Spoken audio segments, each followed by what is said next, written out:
할렐루야. 우리 옆에 있는 분한테 이렇게 인사했으면 좋겠습니다. 새해에는 받은 복 많이 누리십시오. 아멘. 우리 옆에 있는 분 축복하며 나아갑시다.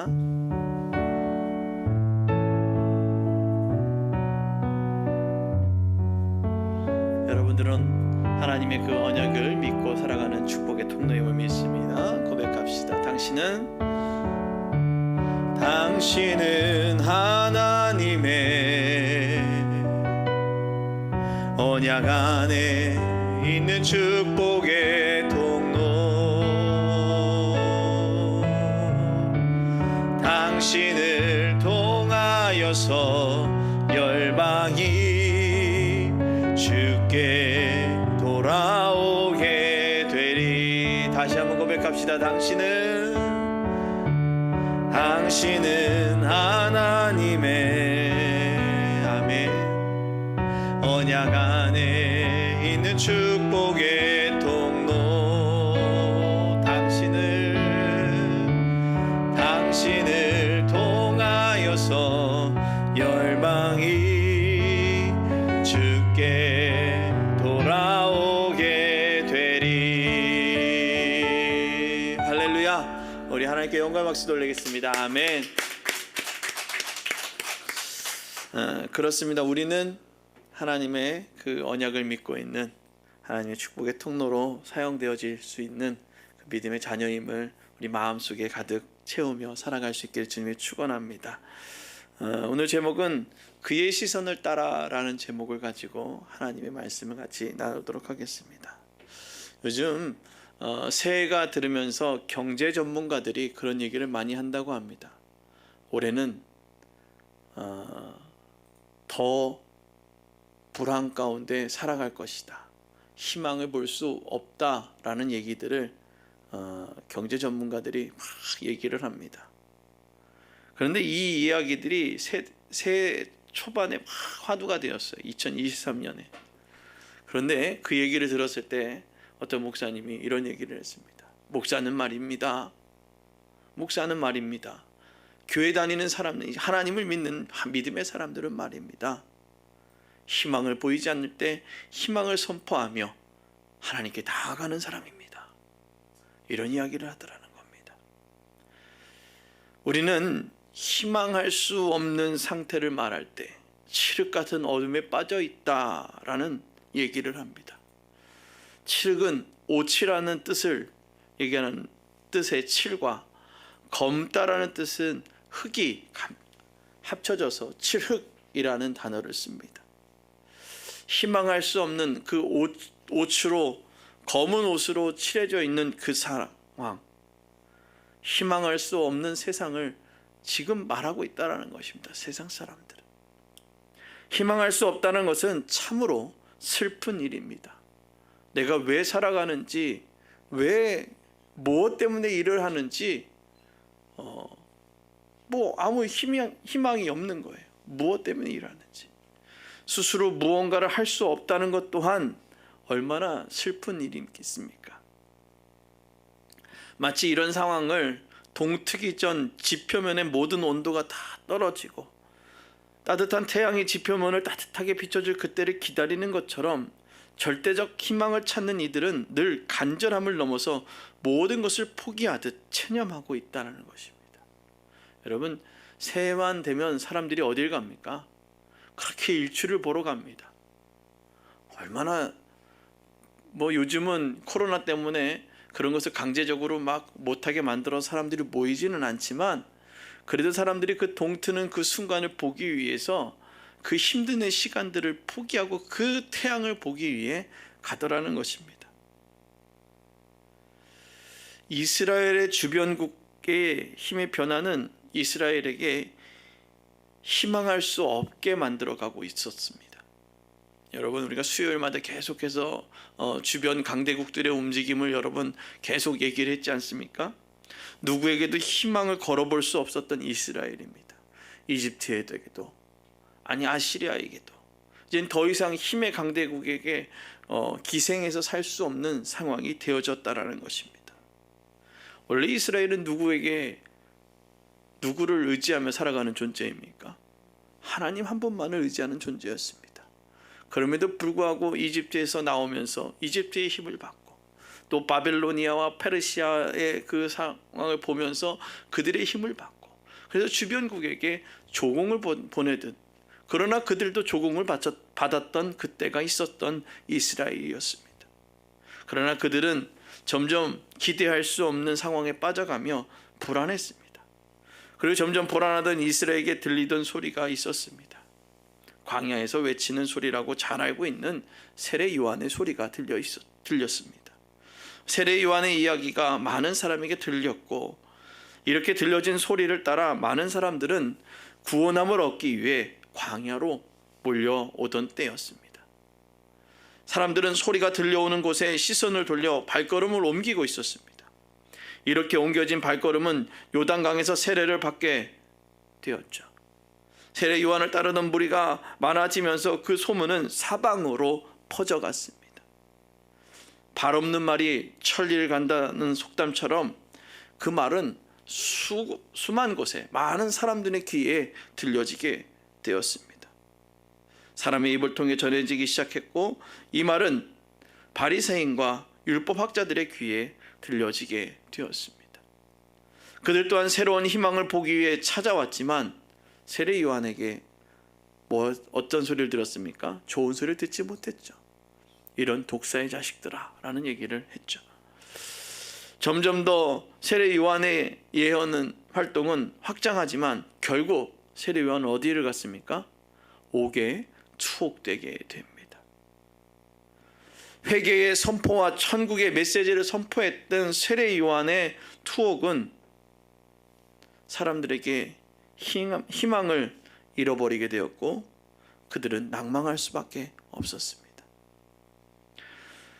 희망을 둘 곳 없던 이들에게 오늘 예수 그리스도는 찾아오게 되시는 겁니다. 동시대에 같이 활동했지만 한 번 만났잖아요. 언제 만났습니까?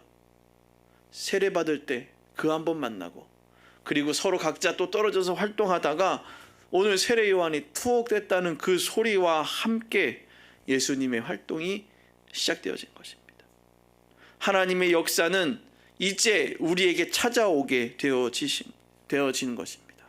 그 하나님의 찾아오심은 빛처럼 찾아오게 되어지더라는 것입니다. 우리는 예수 그리스도를 빛 대신 주라고 말합니다. 빛으로 오신 그리스도라고 말하죠. 요한이 잡혔음을 듣고 예수님은 갈릴리로 물러가십니다. 자, 나사렛에서 있었던 예수 그리스도가 오늘 어디로 갑니까? 스불론과 납달리 지경 해변에서 있는 가버나움에 가서 살게 됩니다. 예수님이 잠시 물러간 땅은 이방인의 땅이었어요. 그 시대 때는 그 사마리아 이후 예루살렘 그 이후에 있는 그 아시리아와 바벨로니아의 그 아시리아라고 얘기하는 바벨론이라고 하는 그 동네에 가까워지는 그리고 페르시아의 침범이 가까워지는 그 동네들 갈릴리 그 땅은 예수님 당시에는 이방인들이 많이 왔었던 곳이고 상업과 무역이 활발했던 동네였기 때문에 예루살렘에 있는 유대인이 봤을 때는 어떤 동네였냐면 부정한 동네였던 거예요. 그 부정한 동네, 그곳에는 복음이 증거될 수 있었을까요? 증거될 수 없었던 거예요. 부정한 곳에서는 메시지가 찾아갈 수 없었습니다. 그러나 오늘 하나님의 역사는 따뜻함으로 그들에게 찾아가게 되어진다라는 겁니다.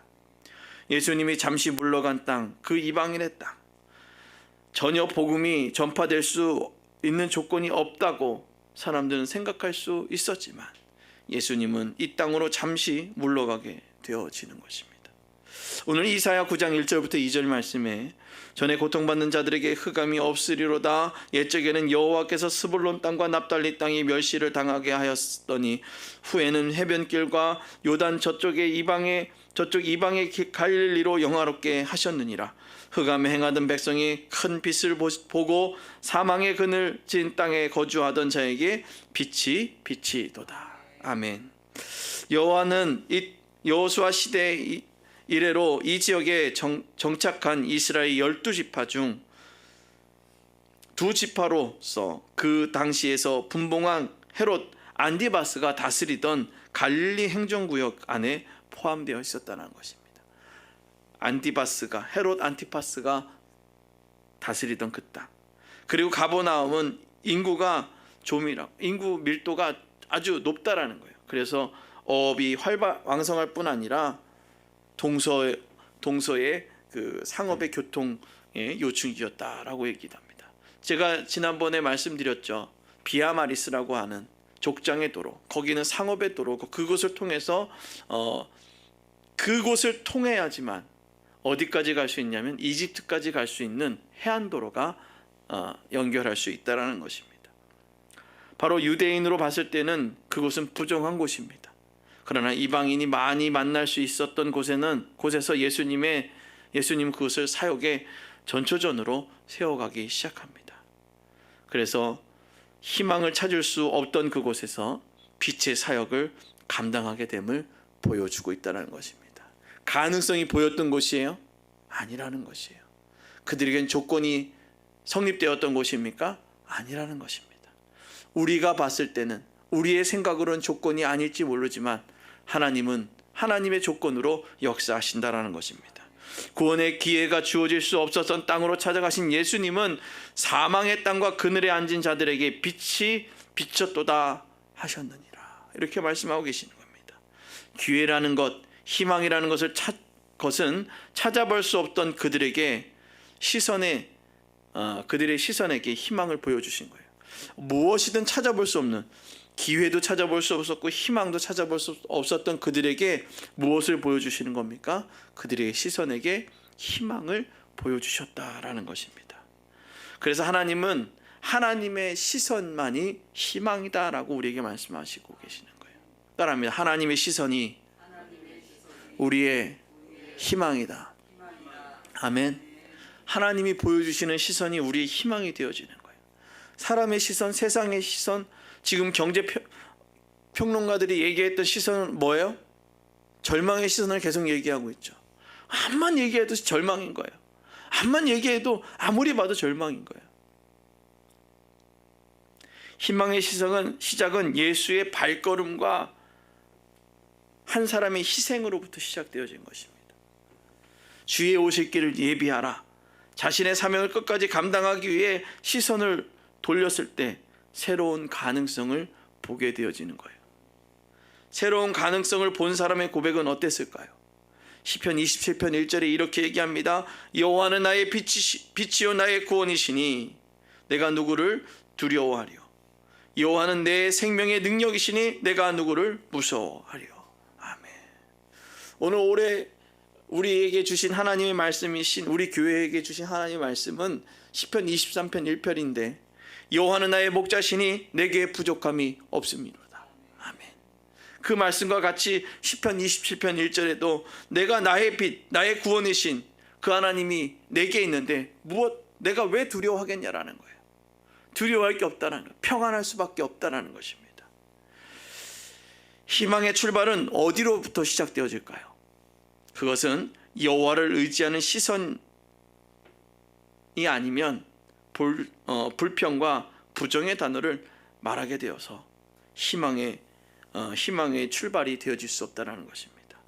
우리의 시선에, 우리의 입술에 무엇이 있냐라는 겁니다. 불평, 부정의 단어, 우리 그것을 버리며 하나님이 주시는 희망의 단어를 선포해 볼 수 있기를 주님의 축원합니다. 예수님은 세례 요한이 투옥된 상황에서도 조금도 망설이지 않고 이제 나사렛이라는 그 이방의 땅으로 옮기게 되어지는 것입니다. 어떻게 해야 될까? 사람의 마음, 그 요동치는 마음이 아니라 평안함으로 하나님의 계획에 따라 움직이게 되더라는 것입니다. 그리고 예수님은 비로소 선포하기 시작합니다. 뭐라고 선포하십니까? 회개하라, 천국이 가까이 왔느니라. 오늘 주님 우리에게 말씀하십니다. 회개하라, 천국이 가까이 왔느니라. 그리고 갈릴리 해변을 다니시며 두 형제 베드로라 하는 시몬과 그의 형제 안드레를 보고 말씀하십니다. 나를 따라오라. 내가 너희를 사람 낚는 어부가 되게 하리라. 아멘. 참 놀라운 일이죠. 정말 지금 세례 요한은 잡혔고 큰일이 난 상황인데 오늘 그가 갈릴리라는 그 동네에서 또 나아가서 거기에 있는 사람을 부르기 시작하는 거예요. 늘 반복되었던 그들의 시선에게 나타난 예수님은 그들에게 새로운 희망을 보여준 것이요. 누굽니까? 베드로 하는 시몬과 형제 안드레를 보고 말씀하고 계시는 겁니다. 늘 쳇바퀴처럼 돌아가는 그 생활 가운데 새로운 탈출구를 만들어주는 거예요. 새로운 일들을 보여주시는 거예요. 그것이 그들에겐 희망이 되어졌던 것이죠. 예수님은 계속해서 말씀하고 계십니다. 희망을 던지며 회개하라, 천국이 가까이 왔느니라. 세상에 희망을 두던 그들에게 들려진 희망의 소리는 하늘의 소망을 두고 살아가라는 것입니다. 그들은 늘 그물을 던지며 이 땅에 그것을 바라보며 살아갔습니다. 많은 사람들이 무언가를 사기 위해서 그리고 그곳에 집결했던 것이죠. 오늘 갈릴리라는 그 납달리라는 가버나움이라는 그곳에 모여있던 그들에게 주님은 말씀하고 계시는 겁니다. 너희들이 그곳에서 너희들이 원하는 것들로 살아갔냐? 회개하라, 천국이 가까이 왔느니라. 빛 대신 주님께서 그들에게 다가오시며 말씀하십니다. 그들의 헛헛한 그것을 채우시기 위해 주님은 빛으로 다가오시며 따뜻함으로 다가오시며 말씀하고 계십니다. 다윗은 삶을 살아가면서 힘들고 어려운 가운데서도 그의 시선을 땅에 두는 것이 아닌 희망의 땅인 하늘로 시선을 올렸다는 것입니다. 하늘로 시선을 돌리는 그러한 모습, 시편 27편 4절부터 5절에 이렇게 얘기합니다. 내가 여호와께 바라는 한 가지 일, 그것을 구하리니 곧 내가 내 평생에 여호와의 집에 살면서 여호와의 아름다움을 바라보며 그의 성전에 사모하는 것이라. 여호와께서 환난 날에 나를 그의 초막 속에 비밀히 지키시고 그의 장막 은밀한 곳에 나를 숨기시며 높은 바위 위에 두시리로다. 아멘. 하나님은 우리에게 우리의 시선을 옮길 때 희망을 보게 하신다라는 것입니다. 희망의 시작은 우리의 시선을 확장할 때 새로운 시선을 보게 만들어 주시는 것입니다. 편협하게 우리의 시선을 좁히는 것이 아니라 확장시켜야 되는 것입니다. 시편 27편 8절 말씀에 너희는 내 얼굴을 찾으라 하실 때에 내가 마음으로 주께 말하되 여호와여 내가 주의 얼굴을 찾으리라 하였느니라. 아멘. 우리는 내가 내 욕심 앞에 내 눈을 바라보며 있는 것이 아니라 우리의 시선을 돌리며 하나님의 뜻을 바라보는 것입니다. 우리의 시선을 열며 하나님은 내게 무엇을 말씀하시는지 눈을 열어 바라보는 믿음의 시각이 필요한 것입니다. 희망의 시작은 주의 얼굴을 찾을 때 시작되어지는 것입니다. 희망의 시작은 주의 얼굴을 찾으며 주의 이름을 부를 때 역사하게 되는 것입니다. 하나님의 계획은 우리의 삶의 어제의 모습에 머물게 하는 것이 아니라 하나님이 원하시는 방법으로 인도하며 변화하게 만들어 주시는 것입니다. 날마다 하나님이 원하시는 방법을 구할 때 시편 27편 9절엔 이렇게 얘기합니다. 주의 얼굴을 내게서 숨기지 마시고 주의 종을 놓아여 버리지 마소서. 나의 도움이 되셨나이다. 나의 구원의 하나님이시여 나를 버리지 마시고 떠나지 마소서. 아멘. 간절히 주를 바라보는 거예요. 간절히 주를 소망하는 것입니다. 오늘 시편 27편 9절과 같이 간구할 때 새로운 희망을 만나게 되는 것입니다. 시선을 옮겨서 희망을 알아보도록 우리의 삶을 가르치시는 하나님의 은혜를 기억하시길 바랍니다. 하나님의 은혜는 어떤 것이 하나님의 뜻인지 분별하는 분별의 영으로 그것을 분별하는 것이에요. 하나님이 그 분별의 영을 주지 않으면 우리는 알아볼 수 없는 것입니다. 새로운 시선이 시작되는 과정을 보면 아무것도 희망할 수 없을 때 우리에게 찾아오셔서 하나님은 말씀하십니다. 메시아가 드러나게 될 것이다. 오늘 그렇게 얘기했던 그 사실을 기억할 때 희망의 메시아의 드러남은 세례 요한의 순종의 모습으로 세례가 베풀어질 때 보게 되었다는 것입니다. 그 말씀을 기억할 때 메시아구나 분별하게 되어지는 거예요. 하나님은 알아볼 수 있는 말씀을 미리 기록했고 성경에 기록되어졌고 그 말씀을 즐겨 묵상할 때 하나님의 역사를 볼 수 있게 하십니다. 우리가 그 말씀이 내게 없으면 뭔가 내게 있어야지 그것을 판단할 수 있고 하는 조건이 되어지는데 아무것도 없다면 우리는 볼 수 없게 되는 것입니다. 하나님은 우리에게 말씀하고 계시는 겁니다. 그냥 버려주는 것이 아니라 우리의 시선을 하나님의 그 희망으로 돌리고 우리에게 다가오시며 우리에게 알아보게 하신다라는 겁니다. 따라합니다. 하나님은 알아보게 하신다. 아멘. 하나님의 뜻이 무엇인지 알아보게 하시는 거예요. 하나님은 그냥 멍하니 그냥 모르게 하시는 하나님이 아니다라는 겁니다. 그런 사람들 혹시 보셨나요? 혹시 만난 적이 있는 것 같은데, 그렇죠? 기억이 잘 안 난대요. 그리고 완벽하게 기억할 수, 분명히 나는 만났는데 저 사람 날 기억하지 못하는 안면인식장애 같은 그런 사람들도 있다라는 거예요. 그것은 외형적인 문제는 없는데 내면의 장애가 생긴 것이죠. 내면의 그런 어떤 그 처리하는 과정에서 그 사람을 기억할 수 없는 모습이에요. 마주쳐도 알 수 없고 한참을 이야기해도 알아볼 수 없는 환자들이 많이 늘어나고 있다는 것입니다. 얼마나 불편하겠습니까? 분명 만난 것 같은데 누군지 기억이 안 나. 분명 하나님인 것 같은데 하나님인가? 분명 하나님의 메시지인 것 같은데 이게 하나님의 메시지인가? 얼마나 불편하겠습니까? 알아보거나 분별할 수 없는 것이 참으로 불편한 일이라는 것은 누구나 잘 알고 있습니다. 오늘 갈릴리 해변을 다니면서 제자를 부르시는 예수님의 모습을 생각해 보시길 바랍니다. 그들이 누구인지 알고 부르시겠습니까? 이 사람들이 뭐하는 사람인지 알고 불러요. 그러나 그들을 알고 계셨던 하나님은 그들을 알기 때문에, 알고 계신 하나님은 예수를 통해 그들을 부르시는 거예요. 그들을 사용하기를 계획하신 하나님은 그들의 시선을 하나님께로 향하게 하시고 예수의 그 소리에 응답하게 하신다는 겁니다. 그들을 부르시는 예수님의 음성에 반응하고 있는 오늘 제자들의 모습을 기억해야 할 것입니다. 오늘 20절에 그렇게 얘기하죠.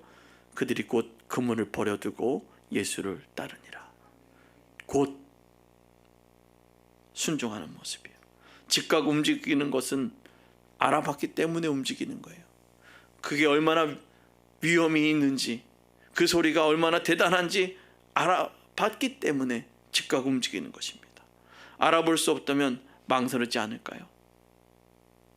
이 징조가 망할 징조인지 살 징조인지 모르니까 그냥 내 멋대로 사는 것이죠. 하나님은 우리에게 망설이지 않고 알아볼 수 있도록 지혜를 허락하십니다. 알아볼 때는 미련 없이 내게 보이신 시선에 따라 움직여야 합니다. 그들의 시작은 예수와 함께 온 갈릴리를 두루다니며 그들의 회당에서 가르치시고 천국 복음과 백성 중에 모든 병과 모든 약한 것을 고치시는 일에 나타나게 됐다라는 거예요. 왜요? 병과 약한 것을 고치는 일이 그들의 삶 가운데 나타나게 되는 거예요. 알아볼 때, 따라합니다. 알아볼 때 나타나게 된다. 아멘. 저 사람이 진정한 스승인지 아닌지 알아보게 되는 거잖아요. 정말 하나님의 뜻인지 아닌지 알아볼 수 있는 사인들을 주시잖아요. 사인을 판단할 수 있는 기준을 우리에게 줬잖아요. 성경으로. 그리고 그 성경을 가지고 기도할 때 듣게 하시잖아요. 오늘 그 주님의 말씀을 기억하시길 주님의 부탁을 드립니다. 그 주님은 여러분들에게 말씀하십니다. 모든 병과 백성 중에 모든 병과 약한 것을 고치는 일이 나타나게 될 것이다. 하나님의 능력은 말입니다. 이렇게 결정하고 움직이는 자들을 보며 세상 사람들은 뭐라고 할까요? 아마 이렇게 얘기할 것입니다. 고린도전서 1장 18절을 통해 말합니다. 십자가에 두는 멸망하는 자들에게는 미련한 것이요 구원받은 자들에게는 하나님의 능력이라. 아멘. 사람들은 그렇게 보는 거예요. 미련하구나. 참 미련하게 주일날 뭐하고 가는 거야. 참 미련하게 네 몸 좀 챙겨. 거기 가서 뭐 떡이 나와 밥이 나와. 뭐 인생이 달라져. 똑같잖아. 지금 네 몸 어때? 아프잖아. 그러나 오늘 주님은 구원받은 성도들은 그것이 하나님의 능력을 믿고 달려나가는 거예요. 그냥 마지못해 나오는 것이 아니라 그것이 뭐예요? 하나님의 능력임을 믿을 때. 오늘 여러분들 하나님의 능력임을 믿으시길 주님의 축원합니다. 여러분 삶에 나타난 그 하나님의 능력을 믿고 선포하시길 주님의 축원합니다. 오늘 하나님의 능력에 시선을 둔 이들, 십자가의 도에 시선을 둔 이들에게 능력으로 나타나시는 예수 그리스도. 오직 예수의 능력이 십자가의 사건만이 능력이 되고 그의 이름으로 세례를 받게 된다는 것입니다. 고린도전서 1장 13절부터 15절에 이렇게 얘기합니다. 그리스도께서 어찌 나뉘었느냐? 바울이 너희를 위하여 십자가를 못 박혔으며 바울의 이름으로 너희가 세례를 받았느냐? 나는 그리스도와 가이오와 외에는 너희 중에 아무에게도 내가 세례를 베풀지 아니한 것을 감사하노라. 이는 아무도 나의 이름으로 세례를 받았다 말하지 못하게 하렵니다. 왜냐하면 이 시대 때는 내가 예수에게 세례를 받았냐, 누구에게 세례를 받았냐 라는 그것 때문에 내 판이 네 판이 이러면서 분파가 갈라지기 때문이에요. 하나님과 함께하는 자들, 하나님의 그 능력을 바라보는 자들, 예수의 그 능력을 바라보는 자들, 그들과 함께 하신다는 거예요. 다른 어떠한 것도 아니라는 거예요. 전하는 자, 전달자의 그 사명은 그냥 전달해서 멈추는 것입니다. 우리의 시선이 따라가야 할 방향은 단 한 가지입니다. 오직 복음을 전하게 하심. 그리고 또 첫 번째는 첫 번째는 오직 복음을 위해서고, 두 번째는 말의 지혜로 하지 않는 것이고, 오직 그리스도의 십자가를 헛되게 하려 하지 않는 것. 말이 앞서는 것이 아니라 오직 그리스도의 십자가가 드러나게 되는 복음의 삶을 시작하는 것입니다. 오늘 우리는 그렇게 살아가는 거예요. 복음을 향해. 우리의 시선이 누구를 따라가야 되는 거예요? 예수 그리스도의 복음을 따라 나아가는 그런 시선이 되어지길 주님의 부탁을 드립니다. 예수님이 나사렛에서 갈릴리로 나갔던 것은 다른 어떠한 것도 아니에요. 복음의 시선을 따라 움직인 거예요. 하나님의 예수 그리스도를 통해서 복음의 시선을 보였던 그곳으로 달려 나아간 것입니다. 하나님은 빛이신 하나님의 시선을 알아보게 하십니다. 십자가에서 죽으시고 무덤에 장사된 다음 막달라 마리아가 예수의 무덤에 달려갈 때는 동트기 전이었어요. 아무것도 희망을 볼 수 없는 그때에 예수의 시신만이라도 거두러 갔던 그들.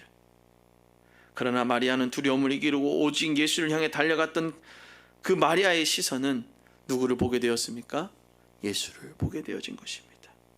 희망이 없던 그들은 어둠 속에서도 방향을 올바르게 돌려 예수를 향해 달려갔던 것처럼 오늘 우리의 시선 또한 온전하게 그리스도를 향하시기를 주님의 부탁을 드립니다. 우리를 알게 하시는 예수의 그 능력이 여러분 삶 가운데 충만하기를 주님의 축원합니다.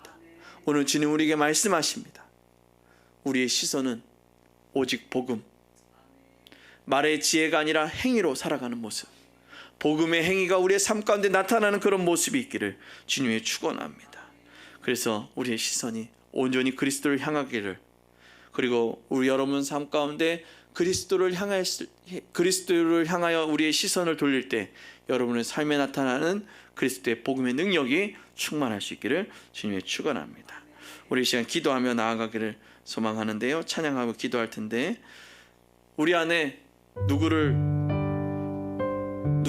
누가 있어야 될까요? 예수 그리스도가 있어야 되겠죠. 오직 다른 어떠한 것도 아닌 예수의 그 능력이 충만하기를 소망하며 찬양합시다. 내 안에 가자. 내 안에 가장 귀한 것 예수를 알미라.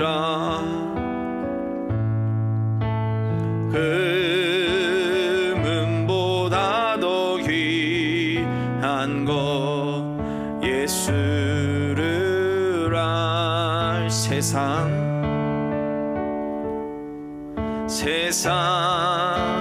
지식보다 귀한 것 예수를 알미라. 내 안에 가장 귀한 것 예수를 알미라. 예수의 이름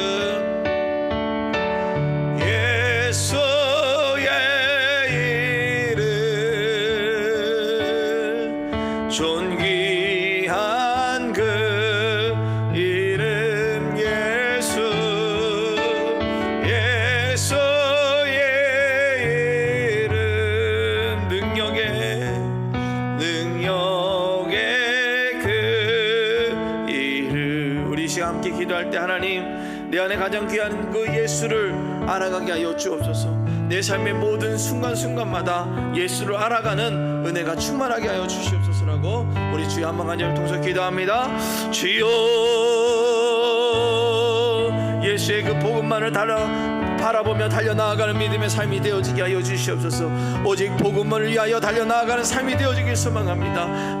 말이 앞서는 것이 아니라, 말의 지혜로 살아가는 것이 아니라, 하나님 예수의 그 복음이 우리의 삶 가운데 충만하사 하나님 원하시는 모습대로 달려나아가는 믿음의 자녀들 되어지게 하여 주시옵소서. 예수의 이름, 예수의 그 능력만이, 그 존귀한 이름만이 우리의 삶에 충만하기를 원합니다. 주여 역사하여 주시옵소서. 주님 역사하여 주시옵소서. 예수의 그 능력을 바라보며 나아가는 믿음의 자녀들 되어지게 하여 주시옵소서. 다른 것 바라보는 것이 아니라 오직 예수의 능력만을 바라보며 믿음의 자녀들 되어지길 소망합니다. 주님 역사하여 주시옵소서. 주님 역사하여 주시옵소서. 주님 함께하여 주시옵소서. 주만을 바라보기를 소망합니다. 주님 역사하여 주시옵소서.